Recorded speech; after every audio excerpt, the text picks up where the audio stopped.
le livre de Jean, l'évangile de Jean, chapitre 14, versets 2 à 3. On lira ensuite l'épître aux Hébreux, verset 11, chapitre 11, verset 13 à 16. Je lis la parole de Dieu. Amen. Il y a plusieurs demeures dans la maison de mon Père. C'est Jésus-Christ qui parle. Il dit, il y a plusieurs demeures dans la maison de mon Père. Si cela n'était pas, je vous l'aurais dit, je vais vous préparer une place. Amen. Et lorsque je m'en serai allé et que je vous aurai préparé une place, je reviendrai et je vous prendrai avec moi afin que là où je suis, vous y soyez aussi. Amen. Oui, merci pour cette promesse, Seigneur. Hébreux chapitre 11, verset 13 à 16. Il est écrit exactement ceci. C'est dans la foi qu'ils sont tous morts, sans avoir obtenu les choses promises. Ah bon? Oui. Mais ils les ont vus et salués de loin, reconnaissant qu'ils étaient étrangers et voyageurs sur la terre. Ceux qui parlent ainsi montrent qu'ils cherchent une patrie. S'ils avaient eu en vue celle d'où ils étaient sortis, ils auraient eu le temps d'y retourner. Mais maintenant, ils en désirent une meilleure, c'est-à-dire une céleste. C'est pourquoi Dieu n'a pas honte d'être appelé leur Dieu. Amen. Car il leur a préparé une cité. Que Dieu bénisse sa parole. Amen. Le thème du message, il doit certainement apparaître à l'écran. C'est que tu dois méditer rien que sur le thème là. Ce que tu vois écrit là, c'est une interpellation d'une grande importance. L'éternité avec Dieu ou l'éternité sans Dieu, le choix, c'est maintenant.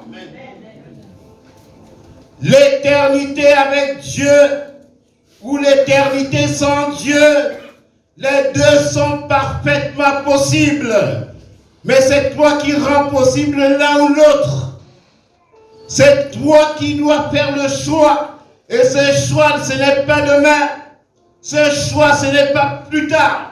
Ce choix, ce n'est pas par la messe de Requiem qui est une blague. Parce que ce n'est pas biblique. Ce choix, ce n'est pas quelqu'un d'autre qui le fera à ta place. Mais mon Dieu, comment on peut penser que la messe de Requiem peut conduire quelqu'un dans la maison de Dieu alors que de son vivant, il n'a pas voulu de ce Dieu-là? Amen. Dieu nous rend responsables. Tu dois faire un choix en connaissance de cause. Et tout ce que tu observes dans la Bible, ou plutôt dans l'Église, doit avoir un fondement biblique. Si ce n'est pas biblique, ce n'est pas digne d'être reçu. Le repère, les amis, dans la vie des chrétiens, je m'adresse à ceux qui viennent pour la première fois, ou la deuxième fois, ou la troisième fois, ou peut-être ceux qui sont là depuis longtemps, qui m'ont déjà entendu parler. Le repère de la vérité, ce n'est pas ce que les hommes déclarent. Le repère de la vérité, c'est ce que la parole de Dieu déclare. Si ce qu'un homme dit n'est pas soutenu par la parole de Dieu, cela ne mérite pas d'être pris en considération. Même si c'est un prêtre, même si c'est le pape, le référentiel de l'homme par rapport à Dieu, c'est sa parole. Et nul n'a le droit de se départir de la parole de Dieu pour faire dire à la Bible ce que la Bible ne dit pas. Sinon, chacun de nous aura sa Bible. Vous êtes d'accord avec moi? chacun de nous écrira sa Bible selon ses convictions personnelles et peut-être selon sa culture. Amen. Parce que nous avons un fond culturel. Mais ce fond culturel que nous avons diffère d'une personne à une autre. Les religions traditionnelles africaines du sud du Gabon ne sont pas les mêmes religions traditionnelles au nord du Gabon. Mais ça ne peut pas être le fondement de la vérité. Amen. Amen.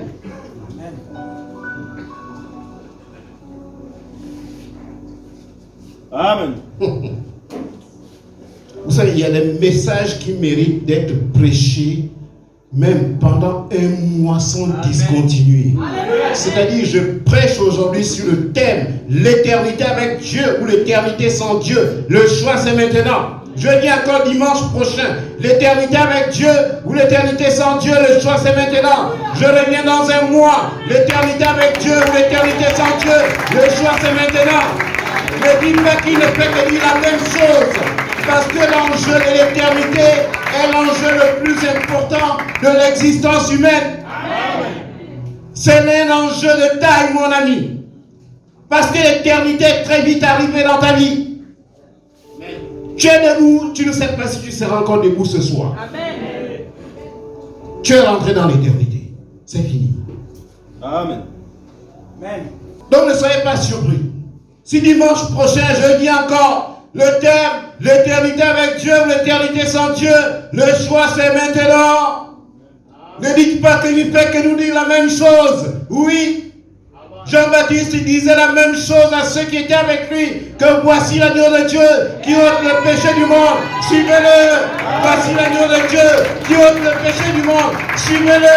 Voici l'agneau de Dieu. Parce que lui n'était pas l'agneau de Dieu. L'agneau de Dieu, c'était Jésus-Christ. Il était simplement le messager. Il n'était pas fatigué de déclarer le même message. Amen. Et c'était le message par excellence dont ils avaient besoin. Parce que si tu ne te lèves pas pour suivre l'agneau de Dieu, tu vas suivre les hommes. Et quand tu vas suivre les hommes, tu seras déçu. Et quand tu seras déçu, tu vas commencer à dire que l'église c'est pas bien. Mais ce n'est pas l'église qui n'est pas bien, ce sont les hommes qui ne sont pas bien. Et ce n'est pas que l'église n'est pas bien, c'est parce que tu ne t'es pas référé à ce que Dieu dit. Tu t'es référé à ce que les hommes déclarent. Or, les hommes peuvent parler en fonction des émotions, en fonction des circonstances. Mais Dieu ne tient pas compte des circonstances. Sa parole est la même. Elle ne bouge pas. Elle n'a ni changement ni onde de variation. La parole de Dieu demeure la même depuis l'éternité passée jusqu'au retour du Seigneur. Il n'y a pas de modernité dans la parole. La parole, c'est la parole. C'est celle que les apôtres nous ont laissée. Et c'est celle que le Seigneur trouvera lorsqu'il reviendra. Amen. On ne touche à rien du tout. Et la Bible interdit même de toucher à un seul iota de ce qui a été écrit, inspiré par le Saint-Esprit. Le message sur l'éternité doit être écouté par les hommes du siècle présent. Le message sur l'éternité, c'est une interpellation d'une extrême gravité. Personne n'a décidé un jour de naître. C'est une question de bon sens. Tu t'es rendu compte que tu es maintenant sur terre. Ça veut dire que ça ne dépend pas de toi. Ce n'est pas toi qui as décidé que tu dois maintenant naître. Tu n'en savais même rien. Tu t'es rendu compte que tu es maintenant sur terre. Mais qui t'a envoyé? Quelqu'un t'a envoyé. Amen. Et ce quelqu'un a dit que tu es un étranger et tu es un voyageur sur la terre. Et qu'un jour tu dois retourner rendre des comptes. Et c'est maintenant que tu dois décider de l'éternité, soit avec Dieu, soit l'éternité sans Dieu. Amen. Alléluia. C'est aujourd'hui que tu dois choisir. Et si tu es venu ici sans avoir fait ce choix, par les compassions de Jésus-Christ, personne ne te demandera ton argent, personne ne te demandera quoi que ce soit. La seule chose, le message dont je suis investi pour l'Église ce matin, c'est que le choix, c'est aujourd'hui. Amen. Si tu n'as pas encore fait ce choix, si tu es encore dans la catégorie des personnes qu'on doit supplier, non, viens à l'église, non, viens à l'église, il y a des gens qu'on supplie, on vient même te chercher en voiture, tu disparais, on t'appelle, tu rejettes l'appel, on t'envoie même l'argent du taxi, tu vas boire le vin, et toi tu crois que tu passeras l'éternité dans la présence de Dieu? Qui t'a menti ça? Qui t'a dit ce mensonge? Mon roi, c'est de te dire la vérité, ce n'est pas de te plaire. Amen. Même moi, non, je ne vous ai pas dit, je n'ai pas besoin de me le dire. Quand j'aurai fini de prêcher, je sors. Amen. Amen, pasteur. Le message là, Amen. si tu ne l'as pas compris, vraiment, tu as raté ta vie. Amen. C'est que tu es venu sur terre juste pour manger les codices, pour aller boire le vin, pour aller te distraire, pour aller te battre pour chercher de l'argent, mais tu n'as pas compris pourquoi Dieu t'a envoyé sur terre. C'est-à-dire même lorsque la Bible te dit tu es étranger et voyageur sur la terre, tu vas te rendre compte que tu es étranger et voyageur sur la terre lorsque ton souffle va commencer à te quitter sur le lit de l'hôpital. Ça veut dire, oh, donc là je suis en train de partir. Oui, mais tu ne savais pas que tu devais partir. Amen. Amen. Quand te suppliait pour venir adorer le Dieu qui doit t'accueillir dans l'éternité, toi tu étais en train de faire des acrobaties parce que tu as d'autres chats à fouetter. La Bible dit que l'homme est une vapeur qui paraît pour un peu de temps et qui ensuite disparaît. Ça rejoint parfaitement l'image que nous avons vue. C'est que le petit temps rouge là, c'est le petit temps au cours duquel la vapeur apparaît. Et c'est toujours pour ce petit temps-là que la vapeur disparaît. Après vient l'éternité. Et pourtant, la décision la plus importante de ton passage sur la terre se prend pendant cette petite période-là. Et attention, le rouge là n'a pas la même longueur pour tout le monde. Amen. Ça n'a pas été dit. Le rouge là peut mesurer 2 cm pour quelqu'un. Pour un autre peut-être 1 mètre. Pour un autre peut-être juste 1 seul centimètre. Et personne ne sait pourquoi. Parce que le jour que tu vas quitter le rouge pour arriver au bleu, tu ne le sais pas. Amen. Tu ne sais pas quand est-ce ce jour viendra. Ce n'est pas la même durée pour tout le monde. Tous les hommes ne durent pas le même temps sur la terre. Ce n'est pas une question d'être vieux, ou d'être jeune, ou d'être en bonne santé, ou de ne pas être en bonne santé. Il y a des gens qui sont en bonne santé, qui partent avant ceux qui sont malades. Amen. Amen. Ne te glorifie même pas de ta bonne santé. Parce que Dieu peut te rappeler pendant que tu es en bonne santé. Amen. Oui, pasteur. Ce n'est pas une question d'être riche ou d'être pauvre. Pas du tout, mon ami. Dieu ne t'intéresse pas, l'église ne t'intéresse pas. Tu dis c'est les choses des gens qui n'ont pas réussi leur vie. Ce n'est pas mon problème. Et toi tu penses que quand tu vas mourir, on va célébrer la messe de Requiem. Pour t'imposer un Dieu que tu n'as pas voulu pendant que tu étais en vie. On ne peut pas imposer à quelqu'un, même la femme que tu épouses, on ne te l'impose pas. Pourquoi on va t'imposer un Dieu que tu n'as pas voulu pendant que tu étais en vie? C'est une question de bon sens. Ce n'est pas une question spirituelle, c'est une question de bon sens. Le choix, c'est aujourd'hui. Vous savez, la vie éternelle a un contraire. C'est la mort éternelle. On appelle ça aussi la vie éternelle sans Dieu. Ou l'éternité sans Dieu. Le choix, ce n'est pas demain matin. Le choix ne se fait pas au purgatoire. Laissez des notions qui n'existent nulle part. Amen. Ça n'existe pas. Il n'y a pas de purgatoire dans la parole de Dieu. Ça n'existe pas. La Bible dit qu'il est réservé aux hommes de mourir une seule fois, après quoi vient le jugement. Il n'y a pas de purgatoire. Ne t'accroche pas sur des mensonges qui t'ont été enseignés et que toi-même tu ne peux pas justifier avec la parole de Dieu. Et pendant que tu as les yeux ouverts, il faut choisir l'éternité avec Dieu. C'est maintenant que tu dois choisir. Ne renvoie pas les choix. L'Église a été suscitée pour que l'attention des hommes soit attirée, afin qu'aucun ne périsse, parce que Jésus-Christ a quitté le ciel, afin que tous soient sauvés et parviennent à la connaissance de la vérité. Il est venu pour te sauver, mon ami, parce que le péché ne rentre pas au ciel. Il a fallu quelqu'un pour porter le péché que toi tu connais dans ta vie là. Il a porté ça à ta place. Amen. Parce que si on dit qui debout est sans péché, personne ne va lever la main. Amen. Même pas le prêtre. Amen. Mais qui va régler ce péché-là? Le péché ne rentre pas au ciel. Dieu est saint, Dieu est pur. Amen. Il a fallu le sang de quelqu'un qui a coulé à la croix. Et c'est ce sang de l'alliance qui te purifie. C'est ce sang qui te permet de rentrer dans la présence de Dieu.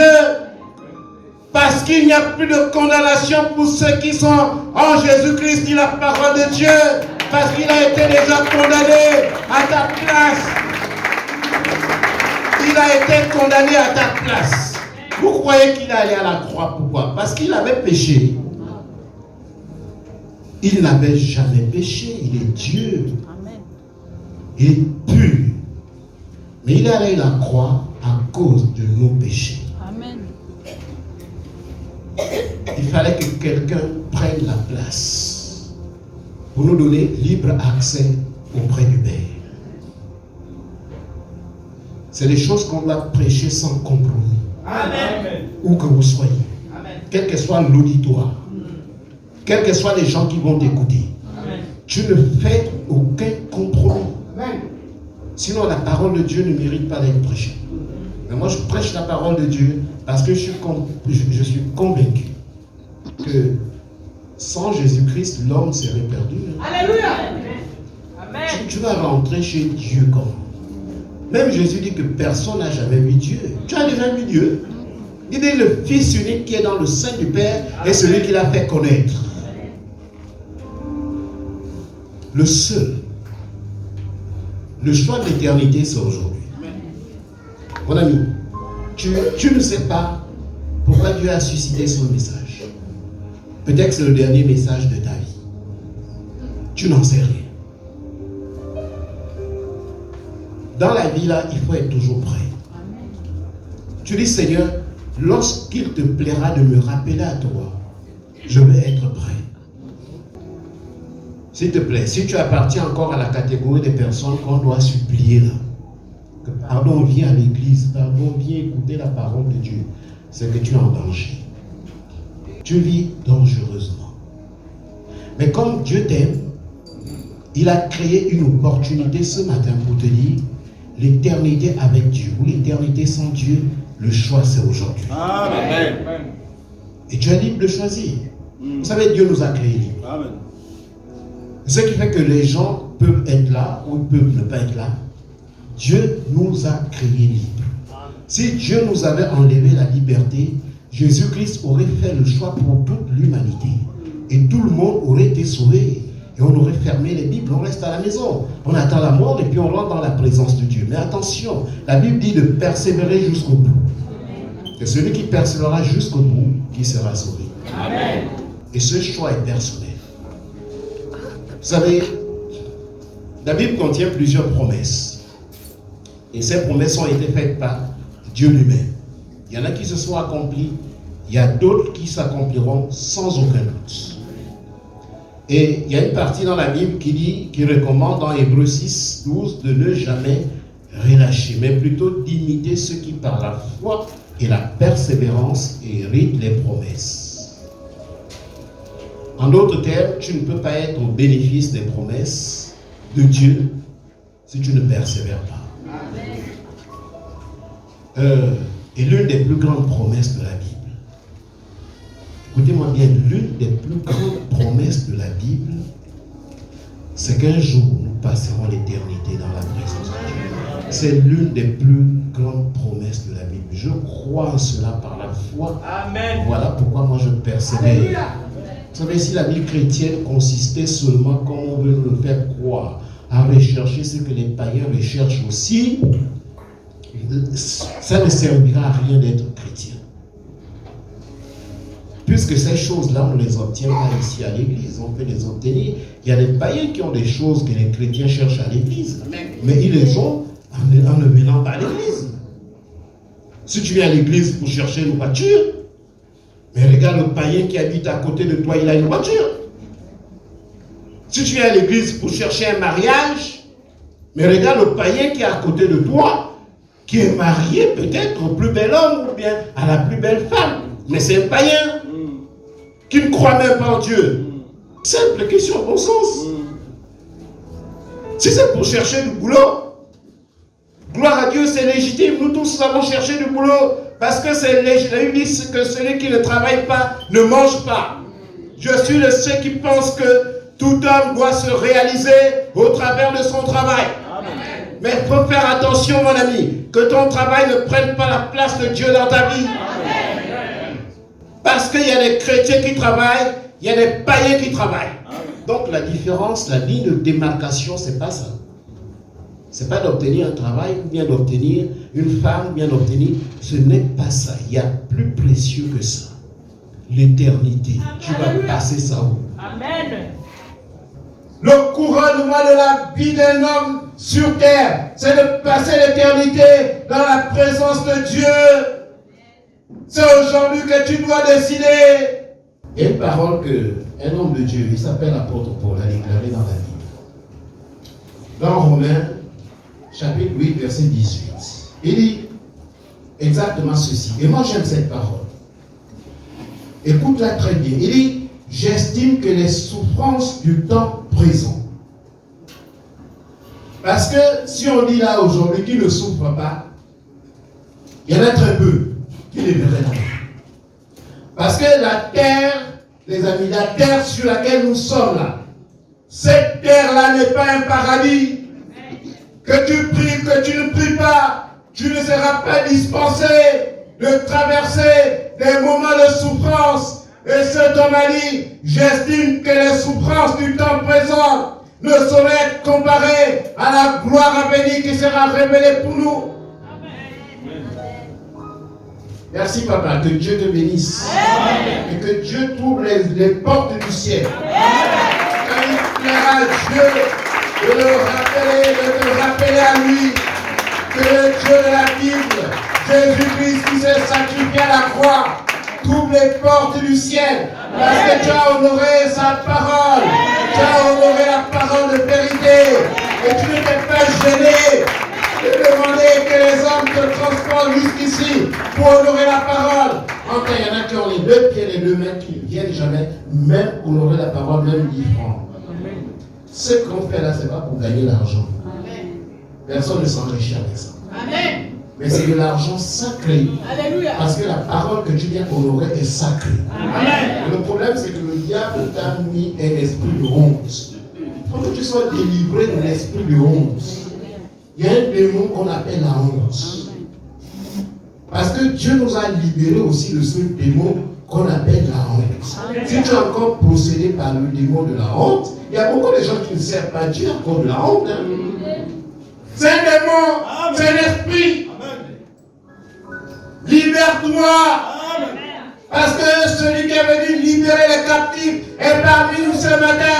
Il veut te libérer de tout esprit, quel que soit cet esprit. Il veut te libérer. Parce que tu es enfant de Dieu et Dieu t'a appelé à une vie de liberté. Si tu dois venir te mettre à genoux, pas devant moi, non. Devant le Seigneur. Amen. Tu peux ne pas te mettre là où je suis. Tu regardes là-bas.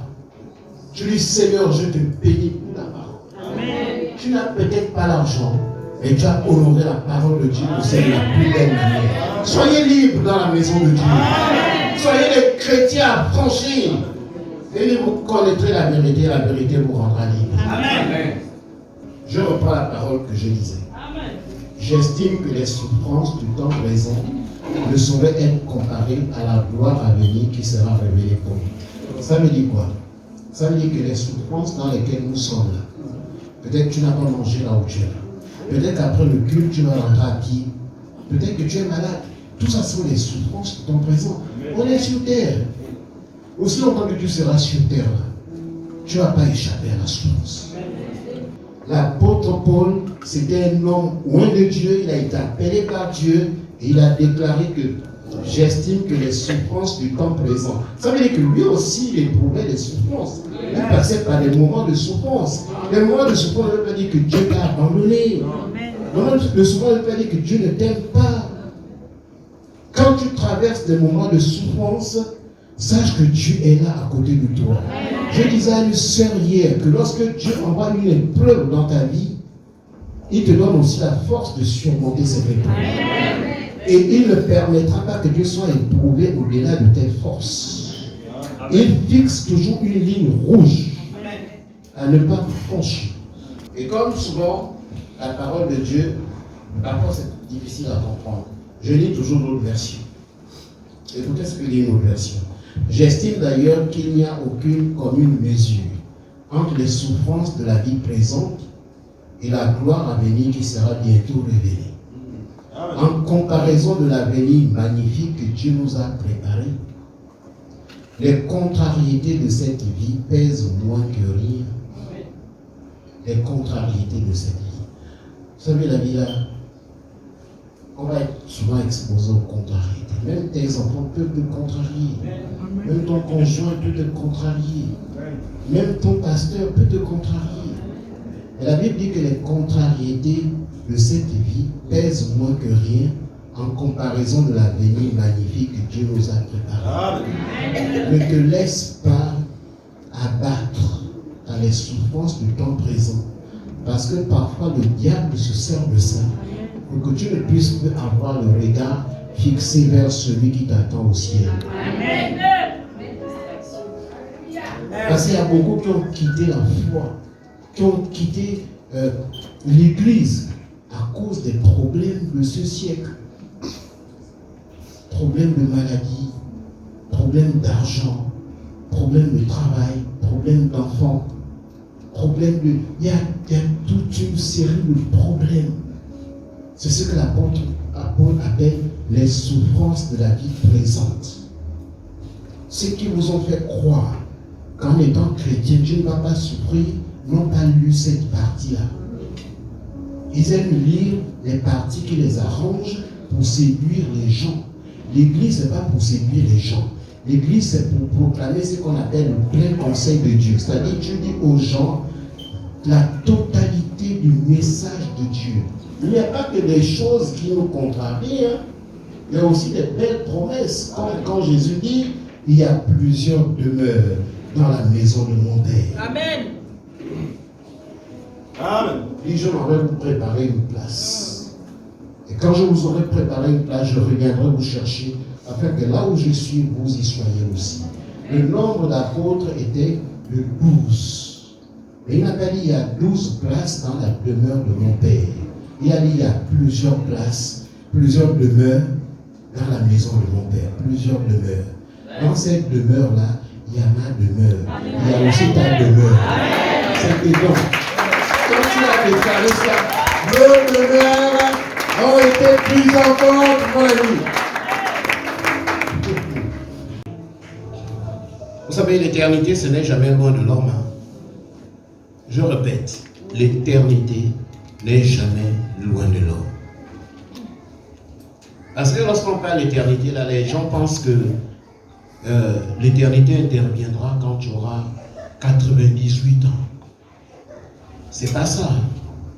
L'éternité n'est jamais loin de l'homme. Il suffit d'un clin d'œil, tu te retrouves dans l'éternité. J'ai même vu un prédicateur de la parole de Dieu, il est en train de parler de l'amour de Dieu. Pendant qu'il est en train de parler, il est tombé. Il est tombé. Il y avait un médecin certainement dans la salle. On a essayé de réanimer. Il était parti. Ça, c'est la meilleure façon de mourir. Amen. Dans le service. Amen. Mais si tu dois mourir avec la haine qu'elle,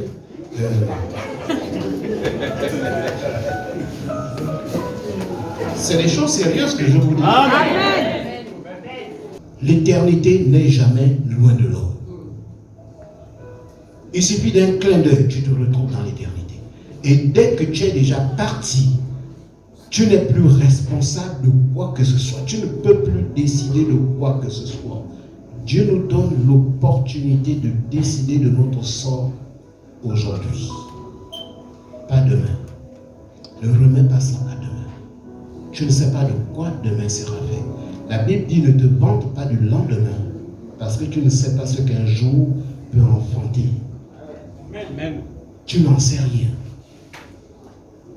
Vous savez, l'incertitude du lendemain devait être une grosse interrogation pour l'homme. Que Seigneur, est-ce que je serai encore debout demain? Dieu désire que tu vives, mais Dieu ne désire pas que tu vives pour que tu continues à vivre comme tu veux. Dieu veut que tu vives pour que tu puisses glorifier son nom. Amen. Toutes les fois que Dieu a prolongé les jours à quelqu'un dans la Bible, il lui a donné toujours une recommandation pour l'adorer. Amen. Mais les jours que Dieu t'a prolongé là, tu veux faire quoi avec ça? Tu es debout aujourd'hui. Je prie Dieu pour que tu le sois encore demain. Amen. Je prie Dieu pour que tu le sois encore dans 1 an, dans 2 ans, dans 10 ans, dans 20 ans. Parce qu'il y a des gens qui sont chers autour de toi, qui ont besoin de toi. Amen. Je prie pour que tu sois encore debout dans 50 ans. Amen. Mais qu'est-ce que tu feras de ces années? Il y a plusieurs demeures dans la maison de mon Père. Et dit, si cela n'était pas, je vous l'aurais dit. Il est en train de certifier la parole, de l'authentifier, de dire ce que je vous déclare, ce n'est pas un jeu. Que moi, Jésus-Christ, Dieu fait homme, Dieu incarné, si ce n'était pas le cas, je vous l'aurais dit. Il y a plusieurs demeures dans la maison de mon Père. Je vais vous préparer une place. Et lorsque je m'en serai allé et que je vous aurai préparé une place, je reviendrai, je vous prendrai avec moi, afin que là où je suis, vous y soyez aussi. Quelle belle promesse! Amen. Quelle merveilleuse promesse! Rater une telle promesse, c'est avoir vécu en vain. Amen. Ne rate pas cette promesse. Vous savez, le seul maître de l'éternité, c'est Jésus-Christ. Les demeures célestes ne se construisent ni avec l'or, ni avec l'argent, et ça ne se mérite pas. C'est Jésus-Christ qui prépare cette place-là. Le rôle de l'Église n'est pas seulement de dire aux gens qu'ils auront demain le bonheur. Parce que si tu veux faire une église, il y a beaucoup de gens, plein, tu veux que ça soit rempli. Il faut dire aux gens, ah oui, demain tu auras le bonheur, demain tu auras ceci, demain tu auras cela. Là tu vas voir, les gens viendront tous les dimanches. Voilà pourquoi les gens qui prêchent la parole de Dieu rendront des comptes à Dieu de ce qu'ils auront dit au peuple de Dieu. Est-ce que ce qu'un homme de Dieu est en train de dire a pour conséquence de préparer quelqu'un à rentrer dans l'éternité avec Dieu? Si ce n'est pas ça le but, l'Église ne mérite pas d'exister. Amen. Parce que le chef de l'Église, Jésus-Christ, est descendu du ciel. Il est mort à la croix pour que nous soyons sauvés. Amen. Et chaque confédération religieuse, appelons ça comme ça, puisque c'est comme ça qu'ils appellent ça, doit avoir cette vision. Amen. Et vous voyez ce que Hébreux 11 nous dit. Bientôt je vais terminer, ne vous inquiétez pas. C'est dans la foi qu'ils sont tous morts. On parle ici des héros de la foi. Sans avoir obtenu les choses promises.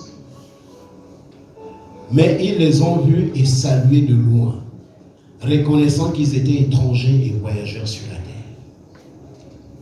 C'est-à-dire, le fait qu'ils n'aient pas obtenu ce qu'ils voulaient obtenir n'a pas altéré leur foi vis-à-vis de Dieu. Amen.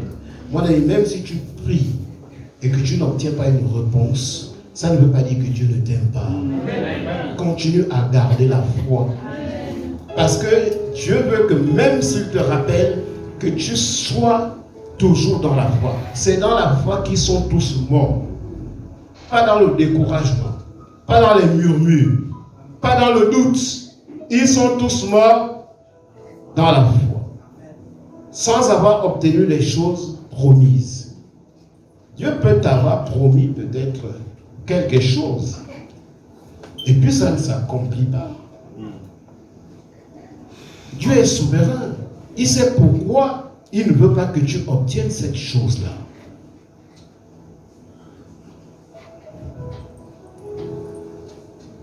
Est-ce qu'ils ont obtenu tout ce qui a été promis? Non. La Bible dit, ils les ont vus et salués de loin. Ah, c'est des messages que les gens n'aiment pas dans l'église. Il m'a fait du bien, mon âme. Lève-toi et loue le Seigneur.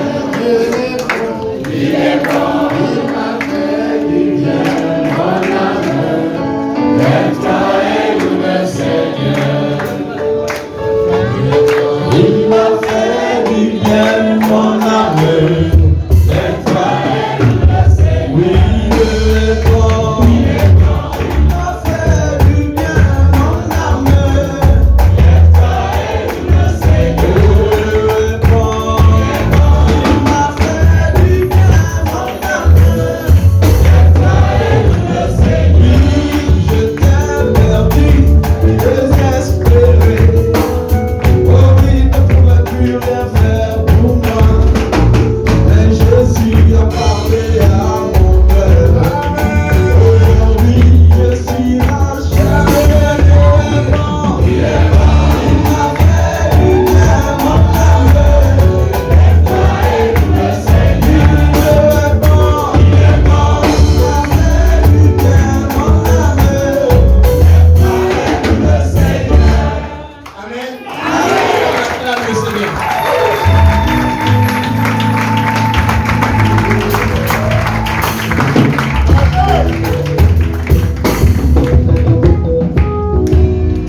Nous bénissons Dieu pour sa parole qui est prêchée en esprit et en vérité.